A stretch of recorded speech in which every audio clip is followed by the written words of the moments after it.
নমস্কার, your internet school চ্যানেলে তোমাদের সকলকে স্বাগত। তো আজকে আমরা তোমাদের ক্লাস 8 এর ভূগোল বিষয়ের রায় ও মার্টিন কোশ্চেন ব্যাংক অনুসারে প্রথম পর্যায়ক্রমিক মূল্যায়নের মডেল সেট 5 এর প্রশ্নগুলোর সমাধান করব। তো দেরি না করে চলো ভিডিওটা শুরু করা যাক। প্রথমে আছে 1 এর সঠিক উত্তরটি বেছে নিয়ে লেখো যেকোনো 6টি। একেরটা বলেছে পৃথিবীর অভ্যন্তরের প্রধান স্তর হলো, সঠিক অপশন হচ্ছে অপশন বি 3টি। পরে 2 এ বলেছে সমুদ্র তলদেশে ভূমিকম্পের ফলে যে প্রবল ক্ষমতাসম্পন্ন উঁচু ঢেউ উপকূলে আছড়ে পড়ে তাকে বলে, সঠিক অপশন হচ্ছে অপশন সি সুনামি। পরে 3 এ বলেছে আগ্নেয় শিলার একটি উদাহরণ হলো, সঠিক অপশন হচ্ছে অপশন ডি ব্যাসল্ট।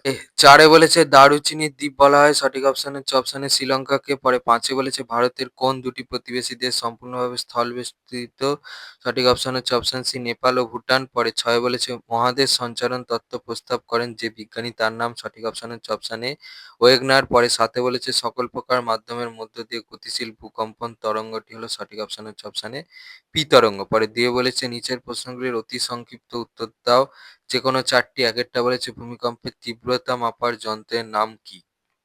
ওর উত্তরটা হচ্ছে রিক্টার স্কেল। পরে 2 এ বলেছে পেন্সিলের শীষ কোন শিলা দিয়ে তৈরি হয়, উত্তরটা হচ্ছে গ্রাফাইট। পরে 3 এ বলেছে লুম্বিনী কোন দেশের দর্শনীয় স্থান, উত্তরটা হচ্ছে নেপাল। পরে 2 এর 4 এ বলেছে ভূপৃষ্ঠ থেকে পৃথিবীর কেন্দ্রের দূরত্ব কত, উত্তরটা হচ্ছে 6370 কিমি। পরে 2 এর 5 এ বলেছে কত সালে সার্ক গঠিত হয়, উত্তরটা হচ্ছে 1985 সালে। 3 এ বলেছে শূন্যস্থান পূরণ করো যেকোনো 4টি। একেরটা বলেছে গুরুমণ্ডল ও কেন্দ্রমণ্ডলের মাঝে আছে ড্যাশ বিযুক্তি রেখা, উত্তরটা হচ্ছে গুটেনবার্গ বিযুক্তি রেখা। পরে 3 এর 2 এ বলেছে বর্তমানে পৃথিবীর প্রধান পাতের সংখ্যা ড্যাশ, উত্তরটা হচ্ছে 7টা। পরে 3 এর 3 এ বলেছে ভূ অভ্যন্তরের গলিত সান্দ্র পদার্থকে ড্যাশ বলে, উত্তরটা হচ্ছে ম্যাগমা।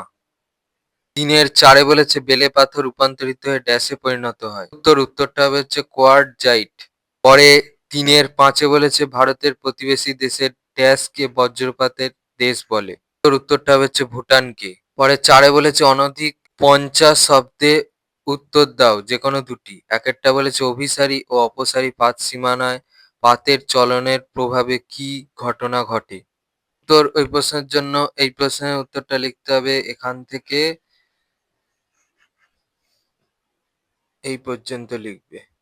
4 এর 2 এ বলেছে মৃত্তিকা সৃষ্টিতে খনিজের ভূমিকা ব্যাখ্যা করো, এখান থেকে এই পর্যন্ত লিখবে। পরে 4 এর 3 এ বলেছে ম্যাগমা ও লাভার মধ্যে পার্থক্য কি, উত্তর এখান থেকে এই পর্যন্ত লিখবে। পরে 4 এর 4 এ বলেছে ভারতকে কেন উপমহাদেশ বলা হয়, উত্তর এখান থেকে এই পর্যন্ত লিখবে। পরে 4 এ বলেছে অনধিক 80 শব্দে উত্তর দাও যেকোনো দুটি। একেরটা বলেছে উৎপত্তি অনুসারে আগ্নেয় শিলার শ্রেণীবিভাগ করো, ওই প্রশ্নের জন্য এই প্রশ্নের উত্তরটা থেকে লিখতে হবে এখান থেকে উত্তরটা চলছে এই পর্যন্ত লিখবে। এবার এই ছবিটা পারলে আঁকবে, না পারলে আঁকার দরকার নেই, সবসময় পেন্সিলে আঁকবে।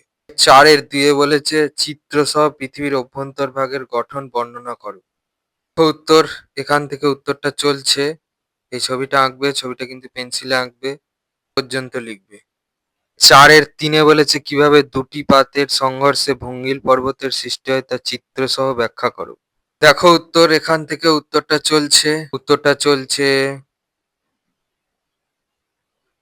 এই ছবিটা কিন্তু আঁকতে হবে, ছবিটা কিন্তু পেন্সিলে আঁকবে, এই ছবিটাও আঁকতে হবে, ছবিটা কিন্তু পেন্সিলে আঁকবে।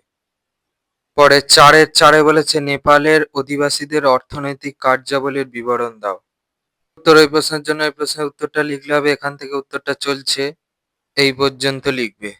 এই ছিল তোমাদের ক্লাস 8 এর ভূগোল বিষয়ের রায় ও মার্টিন কোশ্চেন ব্যাংক অনুসারে প্রথম পর্যায়ক্রমিক মূল্যায়নের মডেল সেট 5 এর প্রশ্নগুলোর সমাধান। তো তোমাদের যদি এই ভিডিওটা ভালো লেগে থাকে তাহলে ভিডিওটাকে অবশ্যই লাইক করে দাও এবং আমাদের চ্যানেলটাকে অবশ্যই সাবস্ক্রাইব করে দাও। এই ধরনের ভিডিও নোটিফিকেশন জলদি পেতে হলে আমাদের চ্যানেলটাকে সাবস্ক্রাইব করার পাশাপাশি পাশে থাকা বেল আইকনে গিয়ে অবশ্যই ক্লিক করে দাও, যাতে করে ভিডিও আপলোড হওয়ার সাথে সাথে তোমরা তার নোটিফিকেশন পেয়ে যাও। আর দেখবে ভিডিও ডেসক্রিপশনে আমাদের টেলিগ্রাম এবং হোয়াটসঅ্যাপ গ্রুপের লিঙ্ক দেওয়া আছে, সেখানে তোমরা জলদি জয়েন করে যাও, যাতে করে সাজেশনের পিডিএফ গুলো তোমরা ফ্রিতে এবং চটজলদি কালেকশন করে নিতে পারো। তো আজকের মতো ভিডিওটা এই পর্যন্তই, দেখা হচ্ছে পরবর্তী ভিডিওতে।